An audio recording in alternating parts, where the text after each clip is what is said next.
আপনাদেরকে এখানে আমি দেখাবো হচ্ছে আপনাদেরকে আমাদের বেশ কিছু পপুলার 3 পিসের বান্ডেল, যেগুলো সবাই খুবই পছন্দ করেন এবং আমাদের মোস্ট পারচেজড প্রোডাক্ট বান্ডেল বলতে পারেন। সো প্রথমে যদি দেখাই, আমাদের সবথেকে লাইট শেডের একটা বান্ডেল, যেখানে আপনি পাচ্ছেন একটি হোয়াইট টি শার্ট, একটি আমাদের বেস কালার টি শার্ট এবং একটি টাইগার সাই কালারের টি শার্ট। এই বান্ডেলটি বেসিক্যালি সবার খুবই পছন্দ। আমি যদি আপনাদেরকে একটি টি শার্ট খুলে দেখাই, সো এটি আমাদের হোয়াইট টি শার্ট। সো এইখানে হচ্ছে আমাদের 210 GSM এর ফেব্রিক ইউজ করা হয়েছে, যেটা হচ্ছে 95% কটন এবং 5% ল্যাক্রা।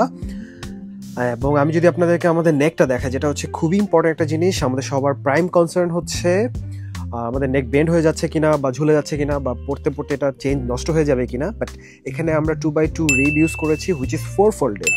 সো 4 ফোল্ডেড খুবই ইম্পর্টেন্ট একটা জিনিস, যেটা হচ্ছে আপনাকে বেসিক্যালি ডিউরেবিলিটি দিবে। আর এখানে হচ্ছে আমাদের আমরা প্রতিটি টি শার্টের সাথে আমাদের লোগো ইউজ করা হয়েছে, যেটা হচ্ছে 10mm হাই ডেনসিটি ইউজ করা হয়েছে। এবং আপনি যদি সেলাইগুলো লক্ষ্য করেন, আমরা ইন্টারন্যাশনাল প্যাটার্নে ইন্টারন্যাশনাল কোয়ালিটি মেনটেন করা ট্রাই করে থাকি সবসময়। আদার যে সুইংগুলো যদি দেখেন, সেগুলো বেশ হাইলি মেনটেন করা। আমি যদি একটু ব্যাক পার্টটা দেখাই আপনাদেরকে, সো এই হচ্ছে আমাদের টি শার্টের ব্যাক পার্ট। সো এই তো, সো এটা হচ্ছে আমাদের একটা লাইট টি শার্টের বান্ডেল।